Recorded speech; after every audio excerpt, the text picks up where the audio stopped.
นี่ก็วันมื้อเสาร์วันอาทิตย์อีกพี่น้องเดือนนี้เป็นเดือนชีวิตพี่น้องพฤศจิกายนเพิ่นว่า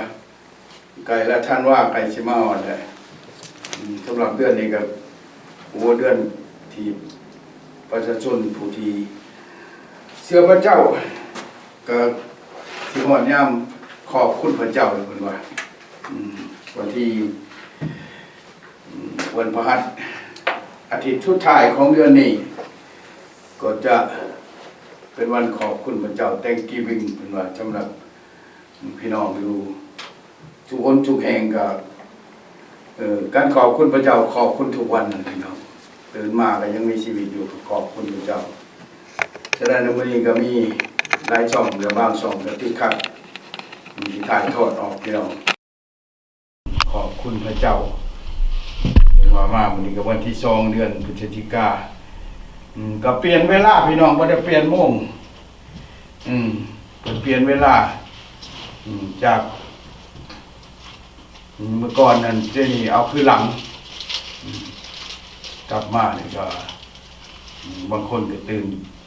แต่เช้าเลยตื่นโมงเขาว่าแล้วเพราะว่าแต่พี่น้องบ่ท่านได้เปลี่ยนเวลากับประกันเปลี่ยนมื้อนี้เด้อคือว่าผู้ไปโบสถ์ก็ได้เปลี่ยนโมงนะได้เปลี่ยนเวลาแต่ว่าผู้ใดมีเทเลโฟนเซลโฟนของมือนี่ก็บ่จำเป็นแต่ว่าโมงอยู่ในพื้นในผาเฮือนบ่อยู่ตามมันไมโครเวฟตู้เย็นบ่ยังต่างนะนั่นก็จะเป็นได้เปลี่ยนพี่น้องเพราะมันบ่เปลี่ยนนั่น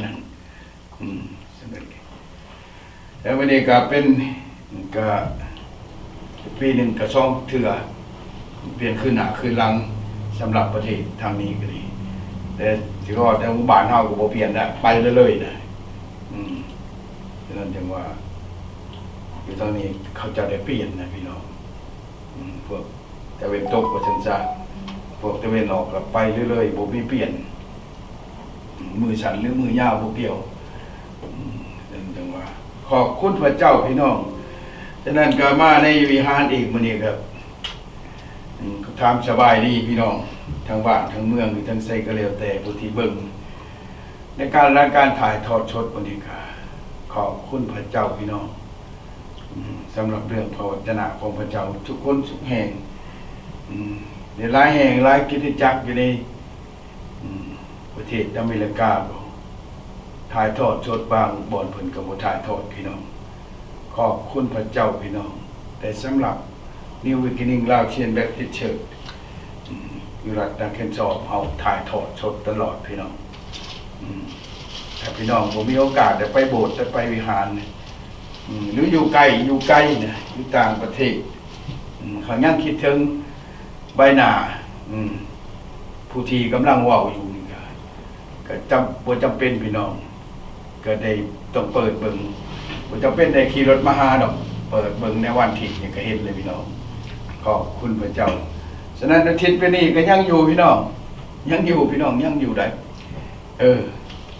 เมนขอบคุณพระเจ้ายังอยู่กับพี่กับน้องอยู่ยังได้ยินเสียงกันอยู่มื้อนี้ก็ว้าว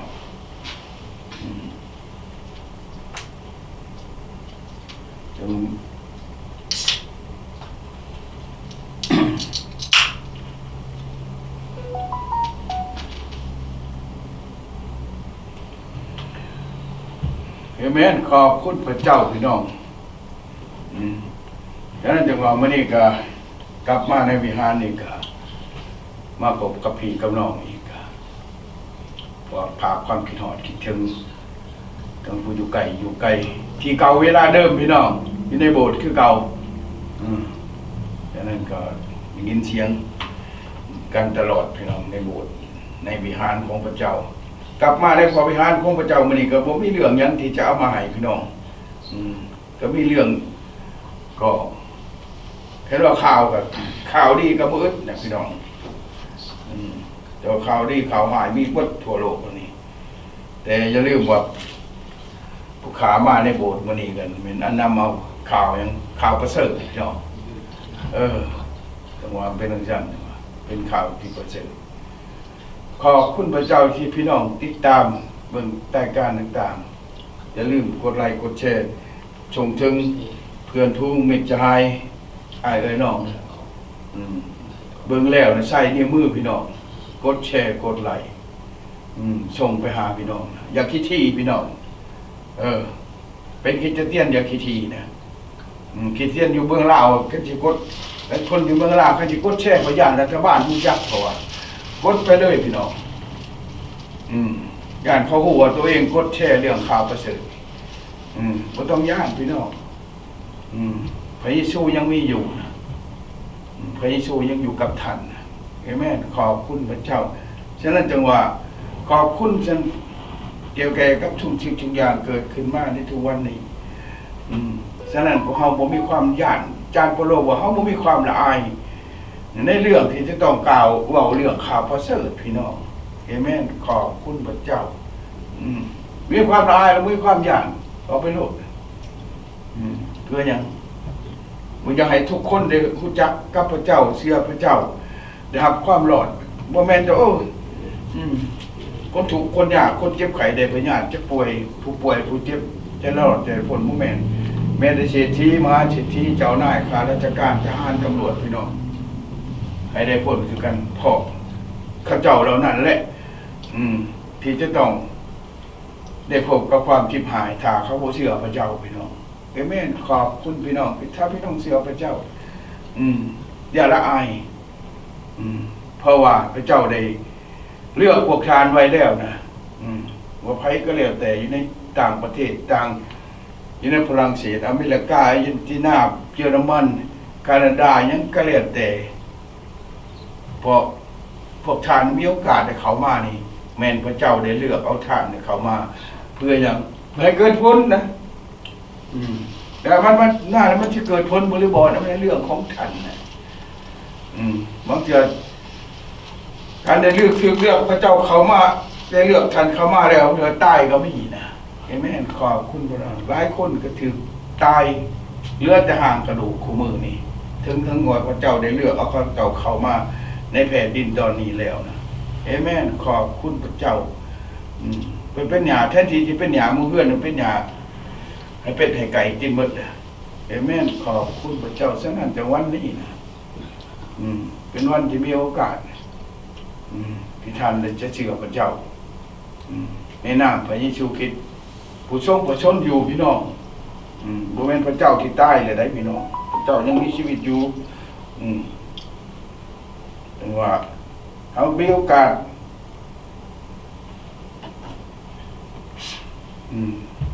ได้เห็นได้มีชีวิตอยู่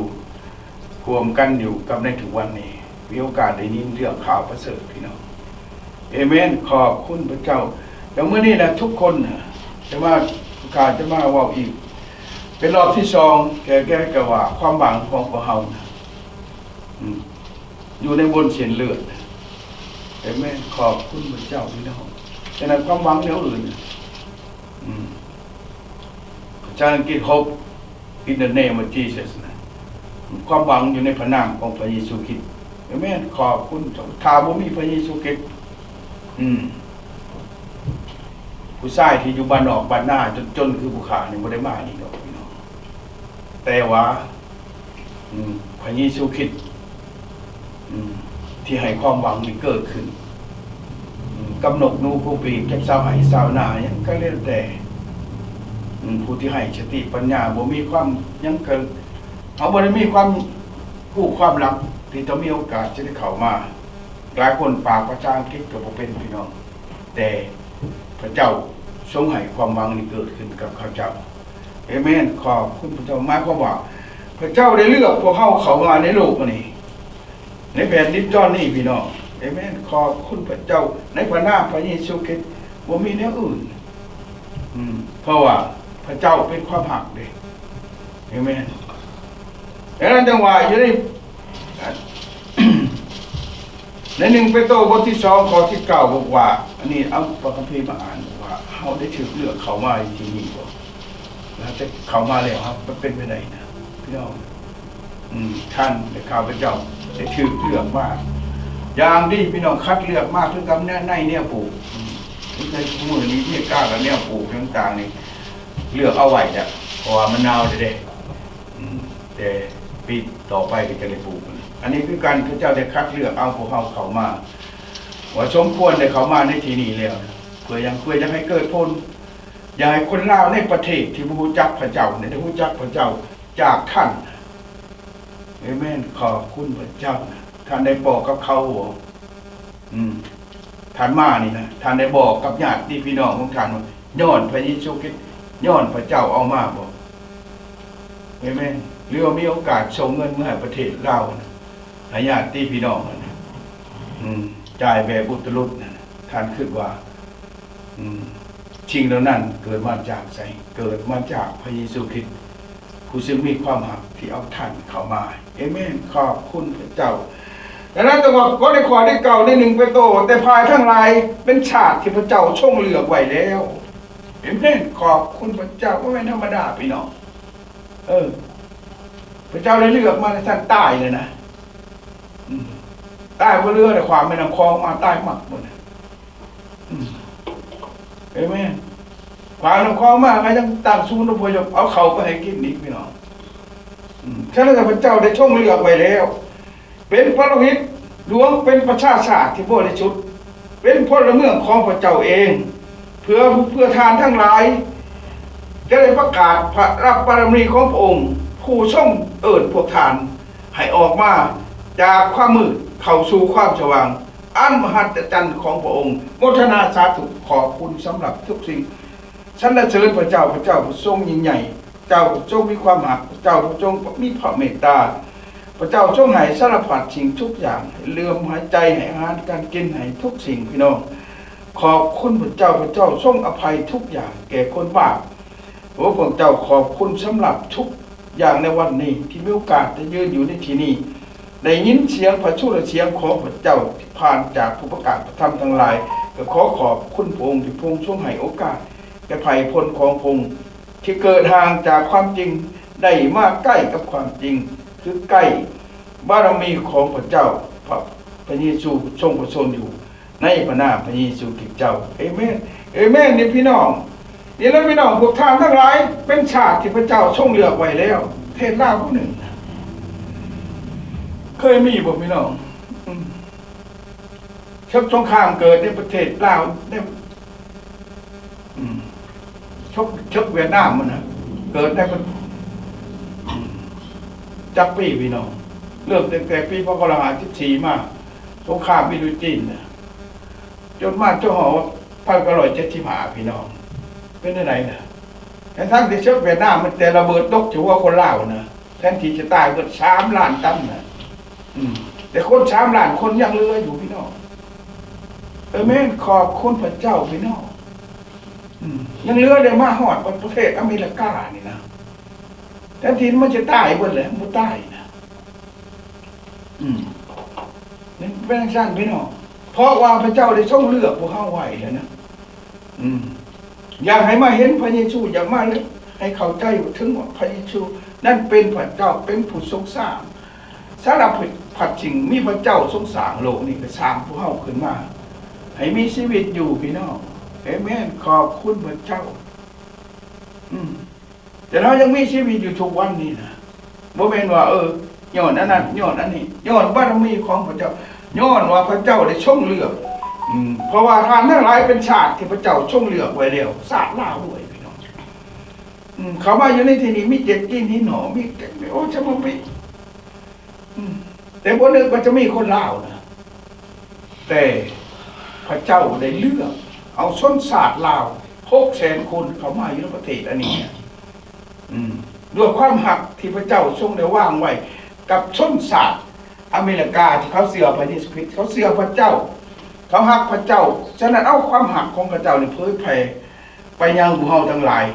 เผยญาติเอาเฮาออกมาจากความมืดเอาความลำบากยากกรรมพี่น้องเอเมนขอบคุณความมาจากเมืองลาวมาอยู่ประเทศไทยนะพระเจ้าเลยจัดเตรียมบอนอยู่บอนเศร้าให้มีเขาอยู่เขากินมีอาหารการกินขอบคุณพระเจ้าพี่น้องแผ่นดินไทยพี่น้องที่พระเจ้าได้ชมเลือกแผ่นดินตอนนั้นไว้ให้ชนชาติกับพวกเราได้เข้ามาอยู่และได้นำเอาชีวิตหอบเอาสังขารนั่น มาถึงแผ่นดินตอนนี้พี่น้องเอเมนขอบคุณพระเจ้าพี่น้องเป็นพระโลหิตเป็นผู้ประกาศพระธรรมมาให้ผู้ประกาศเรื่องของพระเจ้าโปรดได้เชิญพระตั้งให้เป็นผู้ประกาศพระธรรมเงื่อนดังกับพวกผู้ข่าทุกวันนี้หลายคนเป็นผู้ประกาศพระธรรมเรื่องของพระเจ้าประกาศออกไปทางทีวีทางYouTube เฟซบุ๊กออนไลน์ต่างๆพี่น้องฉะนั้นจังวันนี้นะพี่น้องท่านทั้งหลายได้ถือเลือกเขามาในที่นี้ท่านผู้บวชทานเขามาในด้วยอันไหนคือด้วยจากพระเจ้าทานได้แสดงยังบอกให้คนทั้งหลายได้รู้จักบอกเพื่อทานทั้งหลายเป็นพลเมืองของพระเจ้าเพื่อทานทั้งหลาย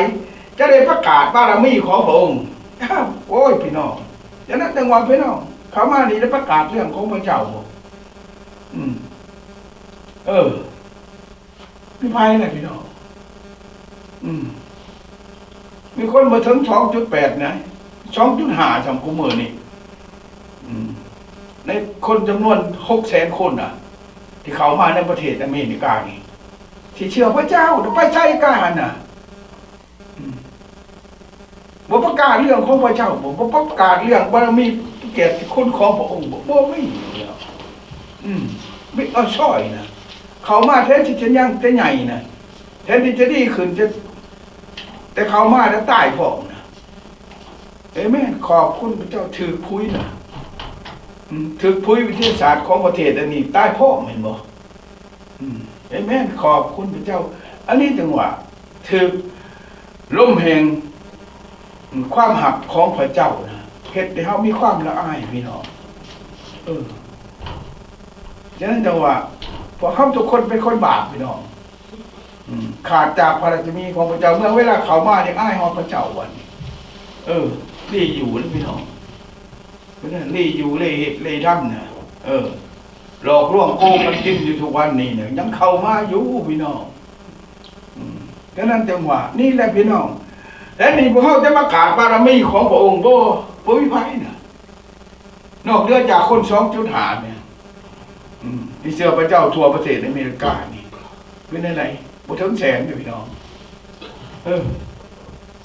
10,000 กว่านี่แหละที่เชื่อพระเจ้าในประเทศอเมริกานี่ตายในนี้ไปใช้เลยตายบ่ยิ้มหายไว้วอดบ่ประกาศเรื่องของพระเจ้าเคยมาฮอดอเมริกาเอาผีซอยน่ะแม่นขอบคุณพระเจ้าแต่มีอยู่มีกินกว่าผีซอยนี่เนาะแค่ไปอยู่นำผีพญานมานี่เอเมนขอบคุณพระเจ้าพี่น้องแค่ที่ว่าขอบคุณพระเจ้าขอบคุณพระเยซูคริสต์ขอบคุณชาวตะวันตกชาวประเทศนี้ให้ช่วยเหลือพวกเขานะให้เขามาได้พ้นจากความตายกลายมาเป็นชนชาติที่เชื่อพระเจ้าบ่พี่น้องบ่เชื่อว่านี่เป็นอะไรพี่น้องบ่ประกาศนะผู้ใดช่องพวกข้าให้ออกมาจากความมืดนี้นะพี่น้องแค่ที่จะประกาศก็ขอบคุณพระเจ้าขอบคุณพระเยซูที่เอาเฮาออกมาจากความมืดคือความตายนะว้าวถ้าเป็นพ่อยังประกาศขอบคุณพี่บ่ขอบคุณพี่ให้พี่นาพี่ปุตตาได้แห่พี่ลงพี่ป่าขอบคุณไปหมดแนวนั้นนี่แทนที่ขอบคุณพระเจ้าขอบใจคนส้นสากนี่ที่เขาเสือพระเยซูจากสายเลือดที่มีความหมักคือเลือดขององค์พระเยซูคริสต์เอเมนขอบคุณพระเจ้าพี่น้องอย่างนั้นผู้ที่ท่องพวกท่านให้ออกมาจากความมืดเขาประชูความสว่างอันมหัศจรรย์ของพระองค์เอเมนขอบคุณพระเจ้าความสว่างอันมหัศจรรย์พี่น้องที่เขาบ่เคยรู้จักนะบ่คิดว่ามันจะเป็นไปได้บ้านนี้นะบ่คิดว่าจะได้มาถึงบ้านนี้บ่คิดว่าจะเห็นแผ่นดินตัวนี้เจริญห่างมีบ้านนี้นะเห็นแต่ทงไห้ตรงหน้าปลายาค่าภูเขาอยู่บ้านเฮาบ่คิดแต่ว่ามาพี่แล้วมันจะเป็นแบบนี้มหัศจรรย์ที่สุดนะเขาบ่ได้ปลูกก็ได้กินเขาเลี้ยวนะมากไม่บ่ได้ปลูกอยู่บ้านเฮาน้ำลายเฮ้ยอยู่นะพี่น้องเขาตลาดเห็นเขาขายยากนะแต่มาอีปีนึงกินบ่ได้พี่น้อง หมากองุ่นหมากแอปเปิลหมากสารพัดสิ่งมีปั๊บพี่น้องอันนี้มหัศจรรย์นะแผ่นดินตอนนี้นะ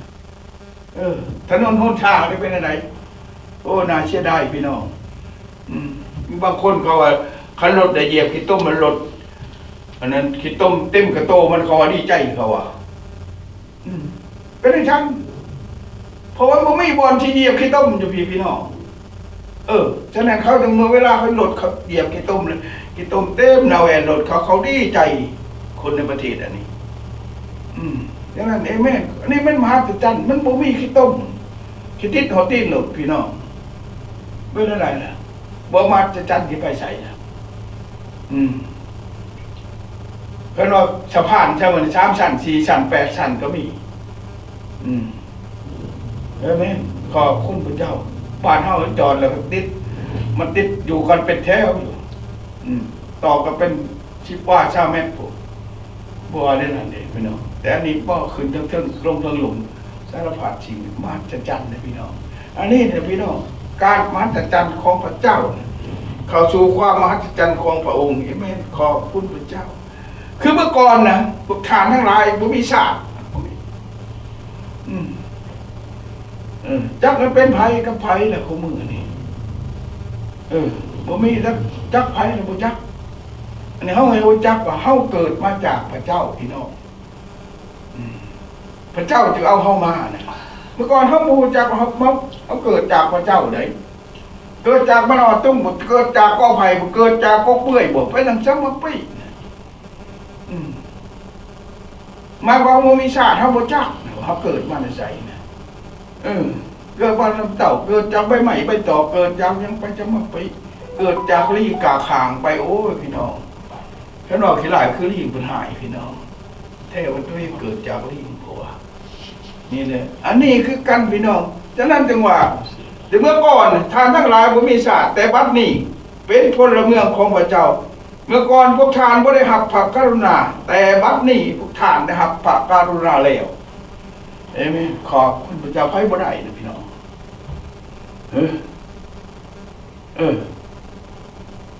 เอเมนขอบคุณพระเจ้าญาติพี่น้องผู้ที่มาอเมริกานี่นะ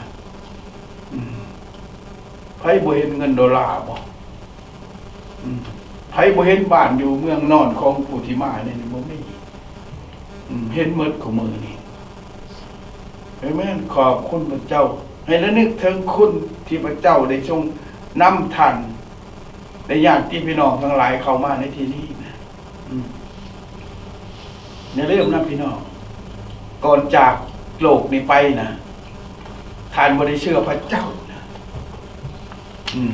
เมื่อเวลาท่านตายไปแล้วนะมื้ออื่นนี่จะไปโปรงศพนี่ไปขึ้นสวรรค์สั่นผาเด้อพี่น้องไปขึ้นอยู่กับไผไปขึ้นอยู่ไสสวรรค์นั่นน่ะเจ้ามาเนี่ยขึ้นอีกคนสวรรค์เป็นของพระเจ้าพี่น้องนะแต่ท่านบ่ได้เชื่อนะท่านบ่ได้ประกาศเรื่องว่าเรามีเกียรติคุณของพระองค์ที่พระทรงเอานำเขาออกมาจากความมืดเพื่อเขาไปสู่แสงสว่างของพระเจ้าเห็นไหมขอบคุณพระเจ้านี่แหละพี่น้องอย่าให้เวลาน้ำมันเท่งเถอะเวลาสุดท้ายเราโอ้ไปสวรรค์ทานไปไม่ได้หรอกถ้าพระเยซูบอกไปนะการที่ไปนำพระเยซูได้ก็ต้องเชื่อนะถ้าบ่เชื่อพระเยซูคิดไปนำพระเยซูบ่ได้นะบ่มีจักเถื่อว่าบ่ฮักกันนะสิเอาคันใดบ่มีดอกบ่มีการบังเอิญดอกมีการกดขี่ผมเองมันยังก็เรียกเตะพี่น้องคนบ่ฮักกันก็มีไปอยู่นำกันใดก็มีแต่ไม่อย่างนั่นแหละอันนี้เป็นทางชั้นพี่น้องอันนั้นสาธารณะเลวทรามประจำบ่มีดอกพี่น้องฉะนั้นองค์พระเยซูเป็นความฮักที่พระองค์ทรงฮักพวกเฮาสนชาติที่เชื่อพระเจ้าได้นำเอาเฮาเข้ามาในแผ่นดินตอนนี้เพราะว่าเขาเจ้ามีความฮักพี่น้องเห็นไหมจากความหวังของพวกเฮานะหวังอยากพ้นทุกข์อยากหนีจากภัยสงครามอยากหนีจากภัยอึดอยากอยากหนีจากสารพัดสิ่งพี่น้องโดยเฉพาะนะพี่น้องที่เชื่อพระเจ้าในประเทศลาวเฮานะอย่าลืมนะพี่น้องนะ ผู้ที่บ่เชื่อพระเจ้าคือผู้ที่บ่มีความหักเห็นว่าอยู่เมืองเตาอีกนะมันบ่เชื่อพระเจ้านะมันบ่มีความหักคันบ่มีความหักเป็นสัตว์เท่านั้นตัวเบิ่งการกระทำก็คือสัตว์เอเมนขอบคุณพระเจ้าพี่น้องอันนี้จังหวะพี่น้องนะกายคนยังบูชาพระเจ้านะดังนั้นจังหวะแล้วผู้ที่ช่องพวกท่านออกมาจากความมืดเข้าสู่ความแสงสว่างอันมหัศจรรย์ของพระองค์ใครแหละเจ้าพระเยซูคริสต์ชนชาติที่เขาเสือพระเจ้าแต่นำเอาเขามาในโลกแห่งมหัศจรรย์ตัวนี้นะเพื่อให้เห็นพระเกียรติคุณของพระเจ้าพระเกียรติคุณหรือความเชื่อความหักของพระเยซูคริสต์ดังนั้นเพื่อสิ่งเหล่านั้นจะตอบสนองความหวังของเฮาที่ไต่มาโดยบนสายเลือดอย่างไรพี่น้องตัดสินใจ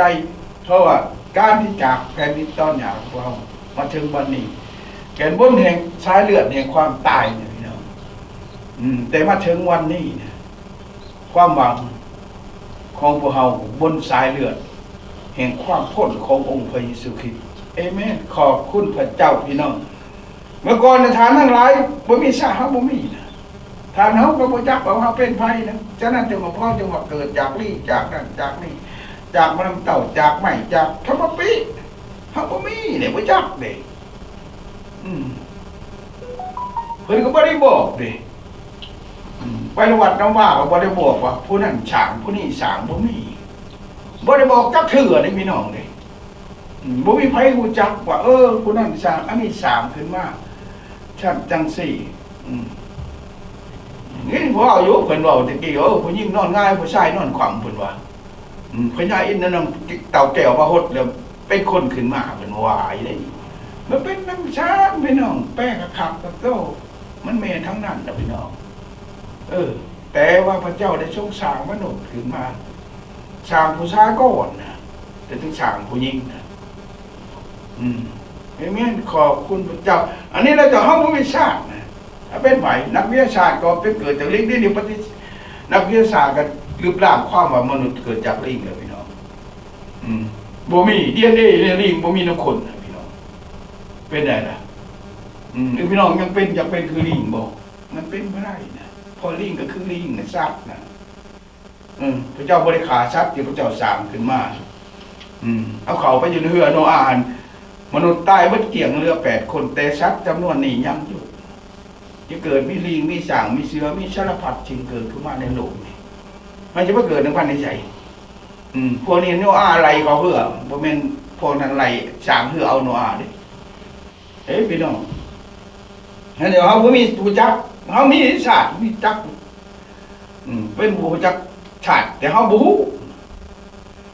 ว่าพระเจ้าสร้างมนุษย์ขึ้นมาก็เลยเขาดูพระเจ้าว่าเขาบ่มีศาสตร์งมไก่ตาแต่ก็เกิดมาได้ใช้คนกว่าเกิดมาจากอีพ่อจากอีแม่จากอีตาอีนายอีปู่สังกษาหญ้าสังกสีเกิดมาได้ใช้สังกสีเดียวนะบ่มันสังกสีมึงเพื่อนไหนพี่น้องเกิดมาจากบารมีของพระเจ้าพระเจ้าได้ทรงสร้างมนุษย์ขึ้นมาเขาบ่มีชาติเขางง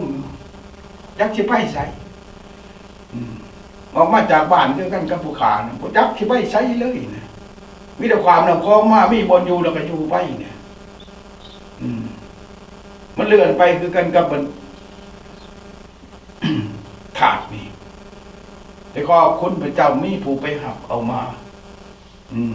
ความหวังว่าจะไปให้มันหลอดมันพ้นฉะนั้นความหวังจะจบไปบนใดนะหลายคนมันบ่ได้มาหอดพี่เพราะความหวังนั้นได้พังทลายลงบ่ได้มาถึงนี่แต่ว่าขอบคุณพระเจ้าสำหรับผู้ที่มีความหวังก็บ่ขาดมาถึงที่นี่นะเหมือนดังข้าพเจ้าได้ทานทุกวันนี้เอเมนขอบคุณพระเจ้าแต่วันนี้เป็นพลเมืองของพระเจ้าเมื่อก่อนพวกท่านบ่ได้รับพระกรุณาแต่บัดนี้พวกท่านได้หักพระกรุณาแล้วไม่ใครแล้วเป็นพลเมืองของพระเจ้าพี่น้องสมการบทที่ 1พระเจ้าได้ทรงสร้างโลกสร้างมนุษย์ขึ้นมาสร้างสารพัดสิ่งขึ้นมาในโลกนี้แม้นจากสีพระหัตถ์ของพระเจ้าพี่น้องพระเจ้าบ่ได้เกิดมาจาก ผงขี้ดินบ่จากมาจากเท่าบ่หรือมาจากอันใดหมากใหม่หมากตอกอันไหนจะบ่ขึ้นนะแต่พี่น้องอย่าพูดเจ้าออกมานำเต่าปุ้งกับแม่นหยังให้ไปคักๆเด้อแต่นั้นจังว่าถ้ามีโอกาสคือการที่บอกของมันนำเต่าปุ้งคืนได้บ่แม่นมาเต่าที่เฮาไปหนึ่งกินอันใดเฮาบ่ได้เกิดจากนั้นเลยมันนำเต่าตามหาอีกนะมีอยู่นำผู้ชายพี่น้องแม่ขอบคุณพระเจ้าหน่วยหนึ่งช่องหน่วยก็อยู่นำผู้หญิงพี่น้องมันนำเต่านะมันปรุงให้มนุษย์ขึ้นมาเพราะพระเจ้าได้สร้างขึ้นมานะแม่ขอบคุณพระเจ้านี่ว่ามันคักพี่น้องอีตานี่คือบ่ว่าไปแป้งไปบ่แม่นว่าให้ความจริงให้รู้จักจะไปงมน้ำมันน้ำเต่าปรุงอยู่หั่นนี่สิงมไปหอมมื้อใดพระเจ้าได้สร้างมันจะปรุงโดยช่องหน่วยอยู่นำผู้หญิงช่องหน่วยอยู่นำผู้ชายแม่ขอบคุณพระเจ้าได้สร้างขึ้นมาคักๆนี่นะนั่นจังหวะทุกสิ่งพระเจ้าได้ทรงสร้างแม่ขอบคุณพระเจ้าเพราะเป็นอย่างพวกเขาได้มาอยู่ในที่พวกทานนะครับพระกรุณาเนี่ยการหักพระกรุณานี่เนี่ยย้อนว่าพระเจ้ามีความหักพระเจ้าได้ทรงหักพวกเขาพระเจ้าได้เอาความหักเหล่านั้นเป่งใส่มนุษย์ของคนทั้งหลายที่เขาเสื่อพระเจ้าจึงเหตุให้เขาผ่านพ้นจากภัยอันตราย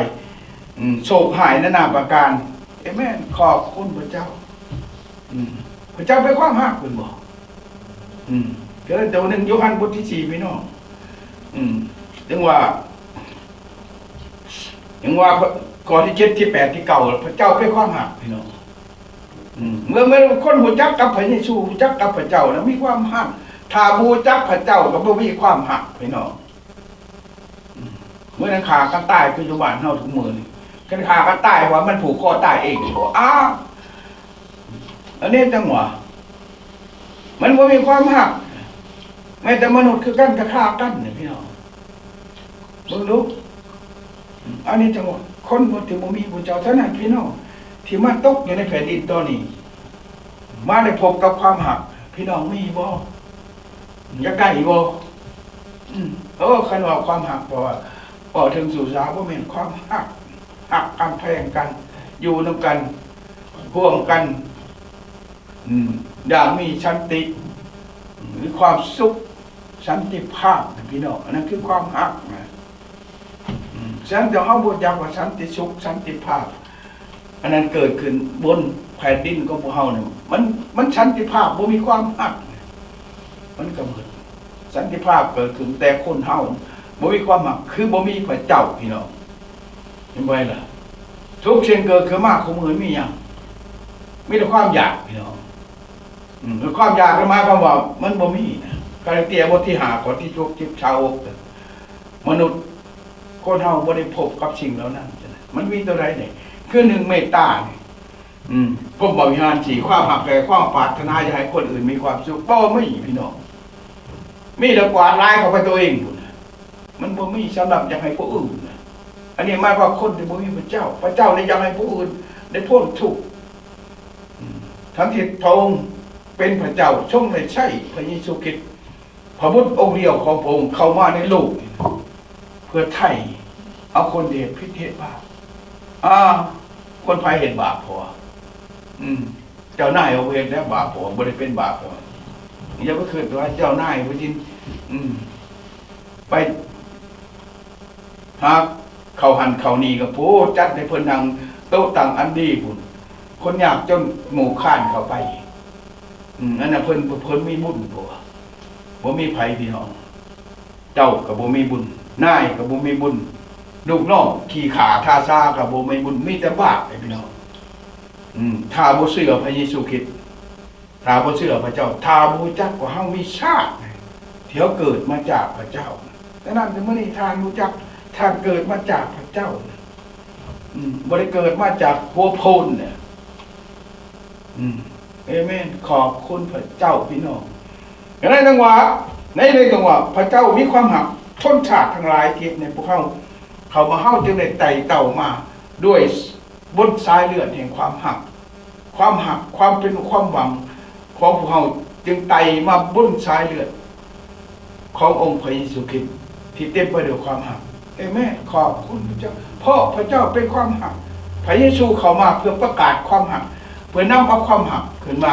เพื่อโปรดทั้งคนทั้งหลายให้พ้น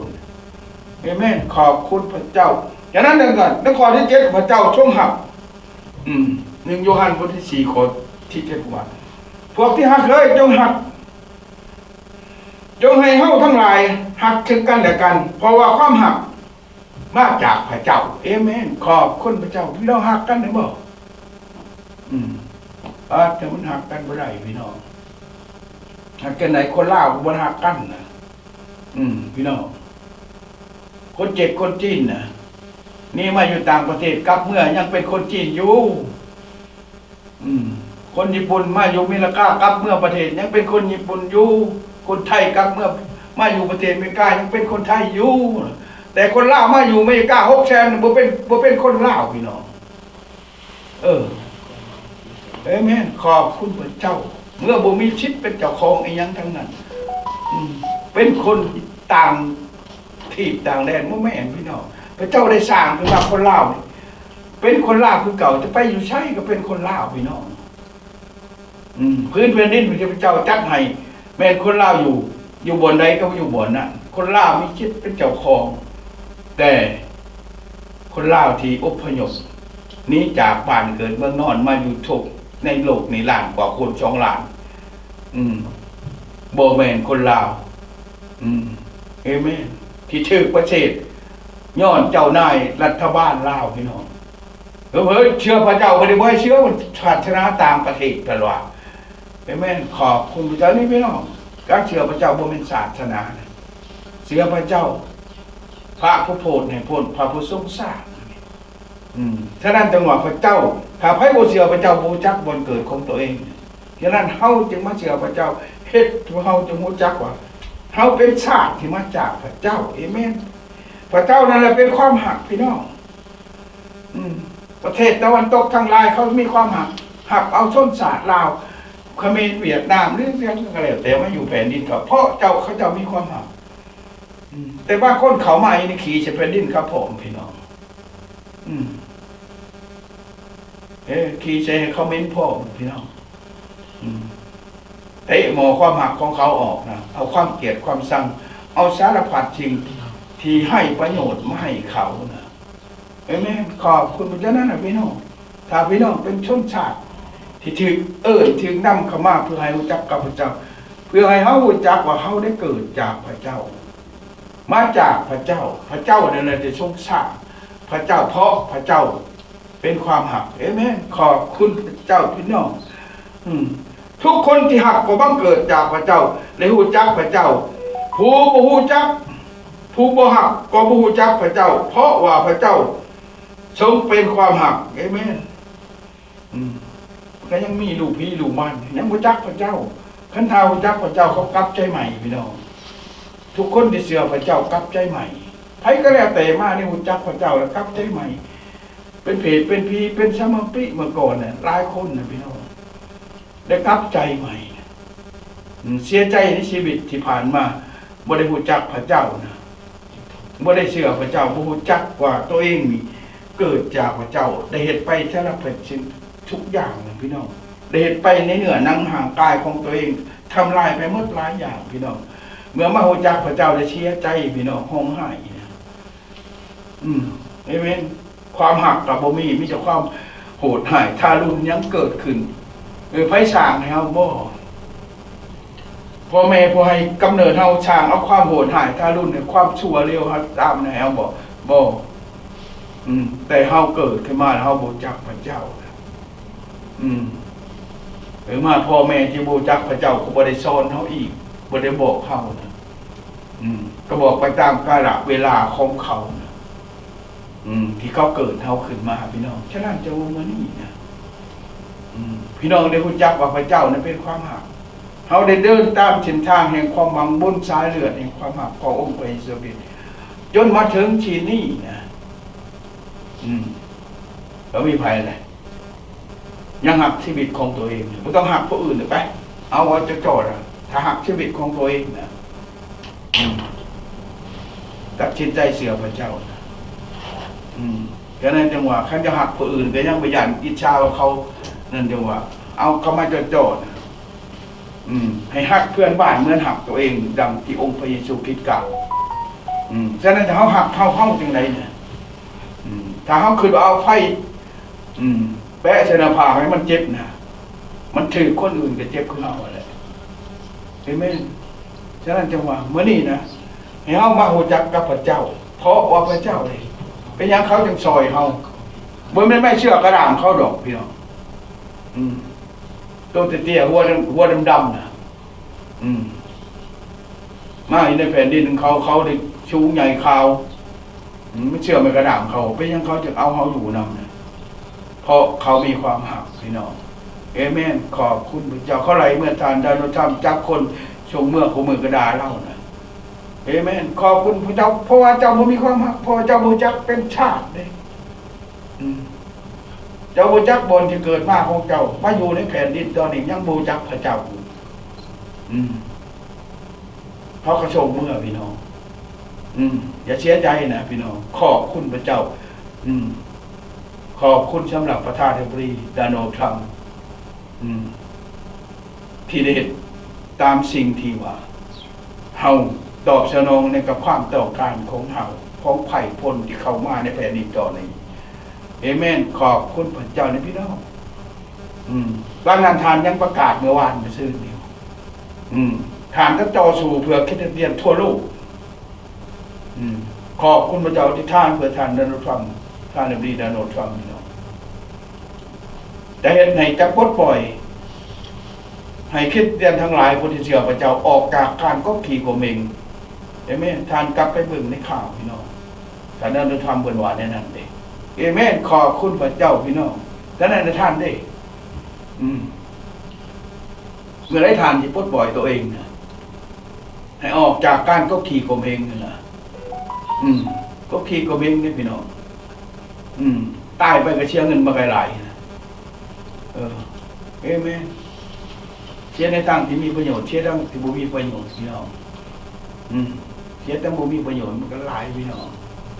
ย้อนอย่างย้อนการกดขี่โกเมงย้อนเฮาบ่มีความหักตายกันเหมือนกับลิงถือกระตำพี่น้องลิงถือกระตำมาก็ว่าโตที่บ่ถือเกิดไปโยมนะพี่น้องตัวที่มันถือห้องกากอยู่นะเหมือนดังเข้าที่พระจักรพระเจ้ากำลังข่มเหงกันอยู่ในทุกวันนี้นะเอเมนขอบคุณพระเจ้ากับปรารถนาอยากให้คนอื่นได้ดีมีบ่อยากให้คนอื่นมีความสุขบ่มีอันนั้นก็มาไปอย่างเพราะว่ามีความหักเด็กเอเมนขอบคุณพระเจ้าพี่น้องหลายคนได้อยู่ดีมีสุขประเทศได้ช่างก็ได้อยู่เอื้อนงามบ่คิดถึงคนยากจนจนเท่าไรก็ให้เอามาให้มันเป็นไปบ่อาการเอาโตประเทศได้ช่างก็ได้อยู่เอื้อนบ่งามๆนะได้กินข้าวอันแซ่บๆนะคิดถึงปรารถนาให้คนอื่นมีความสุขได้ไหมตัวเองสุขตัวเองแห้งขับเมื่อไรพอไปอย่างมันบ่มีความหักบูจักพระเจ้าบูจักกับตัวเองอยากได้เท่านั้นอยากมีมันบ่มีพอไปอย่างบูจักพระเยซูคริสต์บ่มีความกรุณาสงสารคิดอยากช่วยคนอื่นพูดสุขขณะคนอื่นเขาถูกไปโอ้ยจะออกมาหาข่อยเอาอันนั้นมาให้เอาอันนี้มาให้เพื่อเจ้าจะได้พ้นทุกข์มันบ่พ้นทุกข์เอามาให้มันก็บ่มีพออย่างนั้นมันถูกตื่นมีตัวเห็นไหมฉะนั้นคนชาวตะวันตกเขามีความหักเป็นห่วงเขาเสียไปชูเห็นคนถูกเขาไปให้พี่น้องเห็นคนลาวประเทศลาวมีความถูกไปโรงเรียนบ่มีเขากินเขาค้นเข่าไปให้เขาค้นเข่าไปให้ไปใจเอาเมื่อเพื่อนคนบ้านนี่บ่ให้นักเรียนกินบ่มีความเมตตาอย่างไรคนอื่นมีความสุขนักเรียนก็ต้องอดเข่าอีกแล้วแรงไม่เกินเข่าอยู่กัน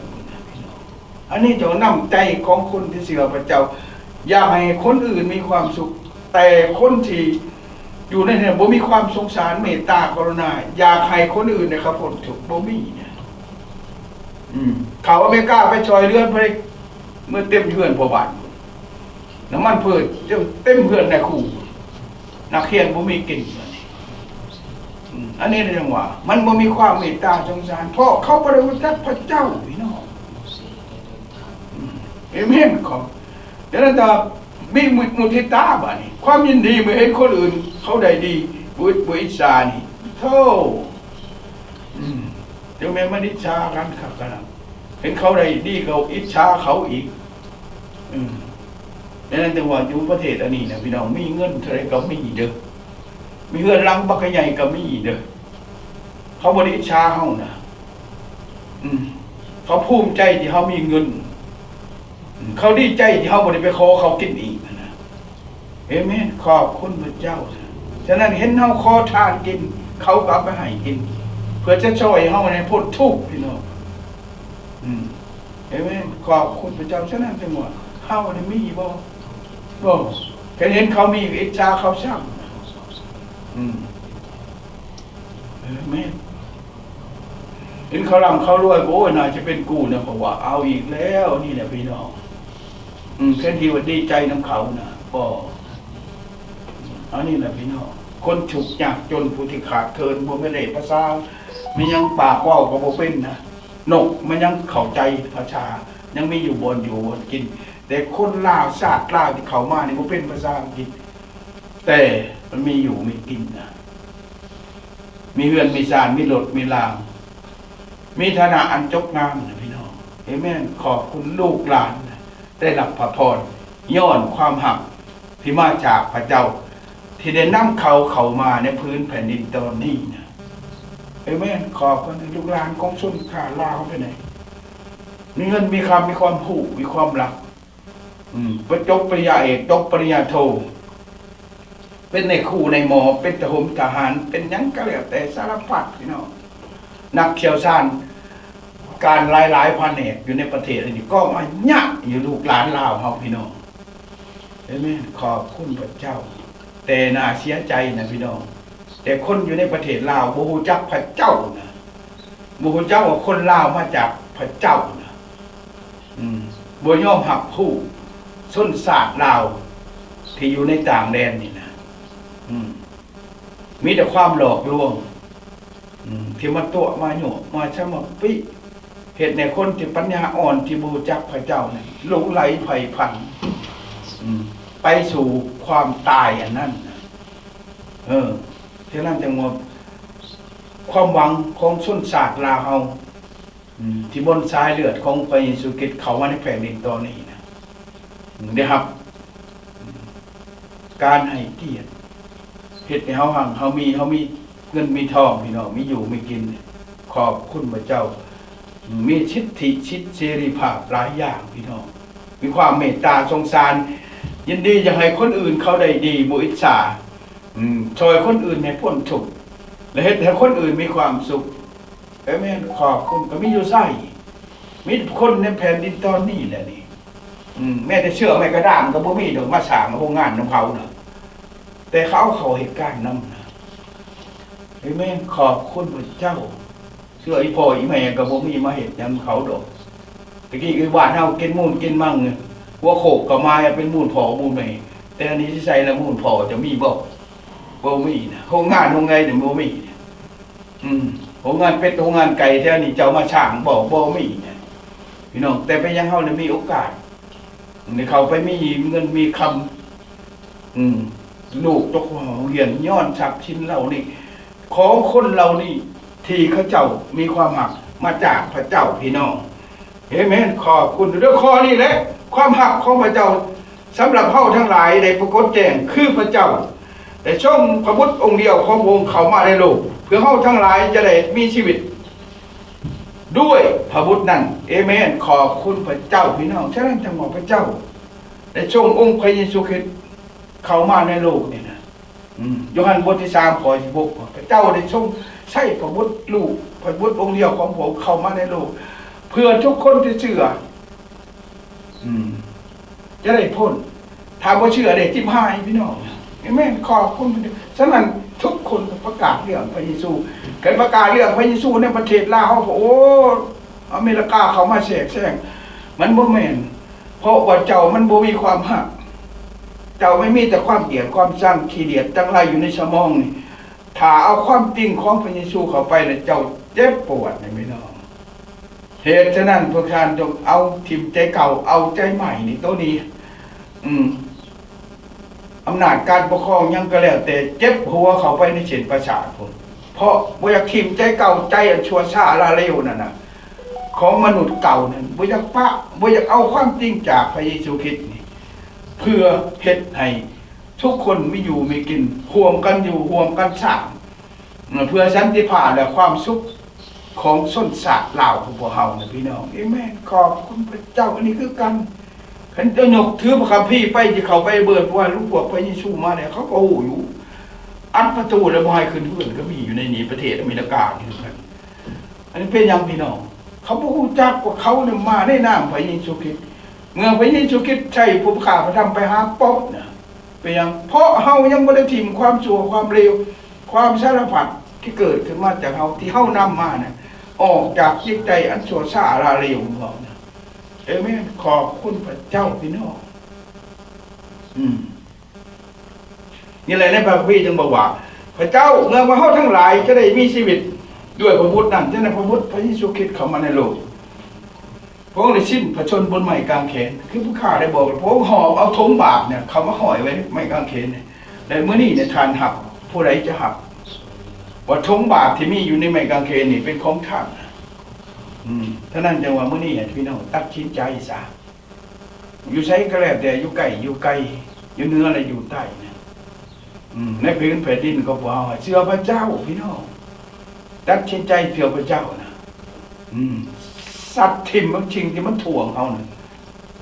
หลายอย่างที่มันถ่วงเขาขึ้นมาเนี่ยแม่ก็เขาซอยเรือไปยังนี่ละคุณเขาเนี่ยเอาออกจากกระโตนะ